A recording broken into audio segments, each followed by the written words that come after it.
Hi everybody, a short review of my Aldi kayak. 2 years old, bought it 2 years ago last weekend. Used it probably about 12 times, something like that, over the 2 years. A couple of times on the river, and more recently in the sea at Kayak Bay up in Scotland under nice calm conditions. Got to take those conditions into account when you're going out, especially wind, currents, etc. So just be aware of that if you're going out on the water. Make sure it's nice and smooth. Personal flotation devices, of course, got those for the grandkids. It's been a great entry into the world of kayaking. I've really enjoyed it. There are a couple of deficiencies, but I paid £38 for it, right? So let's be absolutely honest. You're not going to get the world's finest kayak for £38 or £50 odd pounds. I think it was the list price. So I've really enjoyed it. Couple of issues. I think it hasn't got a skeg, so for tracking purposes, I think that's a bit of an issue there.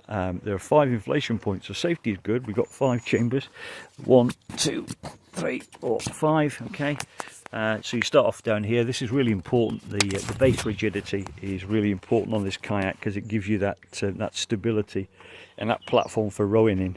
And like I say, it's independent for the remainder, so you can actually lose pressure in this, and indeed I did lose pressure in this, and I actually kayaked it over the last 2 weeks, losing pressure from this and needing to pump it up. I took it on a 5-kilometre trek around Kayak Bay, lost some pressure, topped it up at the halfway point. Was affected by wind on the way back, and the wind had got up, and I had a decision to make as to whether I went back or return to land and put a call in and say, come and get me, and just deflate the thing to bring it back in the car. So I just sized up the wind and got into the lee of the land, and it was okay, and we came back, but there was a decision point to be made. The one issue I think with it is, I don't know if it's a manufacturing defect or whatever, but even when it's pumped up fully, I tend to get, and you can't really see it here, it's more visible when you're paddling, it seems to be lower on the left than it is on the right. So there is a sense that this side is lower, and if you do lose any buoyancy in here, then that becomes accentuated. And you can lose buoyancy in there because as you pump it up, when you put it in the water cools the air in there and you lose some pressure. So sometimes worthwhile putting it in the water for 5 minutes and then just topping it up with air before you go. But generally speaking, I'm aware of that, and I kind of got used to it. So I don't know whether you can see here, this bottom seems to stick out a little bit more here, down here, than it does on this side. Is that part of the issue? I don't know, but we got away with it, and it's given us some joy, so I can't argue. A couple of issues: punctures.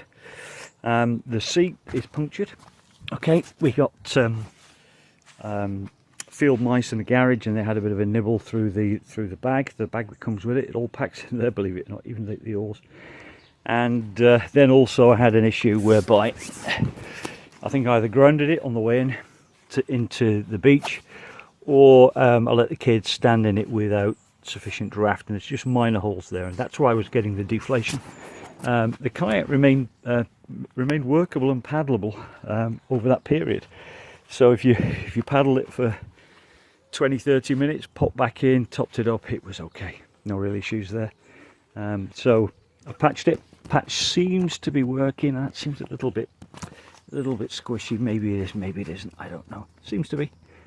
So I've used some proper PVC glue and a PVC patch, and you need to make sure you do that because anything else won't stick on it, and the PVC needs to expand when you blow it up, right? So that's important that you use the right patch and the right glue. You can search online for that stuff. They do give you a repair patch with this, and you could buy your own glue, put it in there. Can I find the patch? Can I heck? So I used some other PVC repair patch that I had originally for a hot tub. Still got that. PVC does the same job. Okay. Anything else? Paddles, they're fine. They're okay. They're cheap and a bit wobbly, but they've got a little offset. You can put them in there. Use them at 90 degrees if you want to. This little cushion here has caused a bit of comment online. Is it a paddle cushion? Do you put it in the middle of your paddle so it floats if you drop it? No, it's not. Actually, it's a bow shaper, and basically what you do is you ram that into the bow here. Okay, just whack that in there, and that gives your bow some rigidity and shape, and also a footrest if you've got really long legs. But even my legs didn't reach that, so there we go. So yeah, thoroughly enjoyable 2 years with it. This is going to go now to my daughter and family, who hopefully get a couple more years out of it. Treat it with respect, watch for the field mice, and like I say, make sure you've got enough draft under it when you're climbing in and out. You know, these punctures, yes, it's not that robust in some respects, but the punctures are really my fault. And if I had modified my behaviour, should we say, then I wouldn't have had those issues with it, and I'd still be paddling. And like I say, even with the deflation, I managed to get some reasonable paddles out of it. It wasn't going down very quickly, so it gets a thumbs up for me for £38. Can't argue, it's affected by winds. It's sitting on the water rather than in it, so all inflatables suffer that with a degree. Could do with a skeg. Can't argue at the price though. It's a great way of getting yourself paddling. Just look after it when you've got it. I say, this is going to my daughter. I'm going to upgrade now. I've had sufficient enjoyment out of this to realise that I want to carry on doing it, and I'm going to go now and get a better quality kayak. Now I don't know what I'm going to get. Okay, so I'm looking around.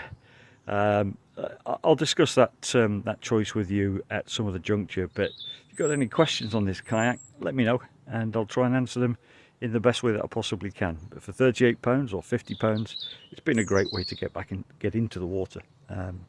So if you enjoy the video, thanks very much for watching, and keep an eye out for my new kayak.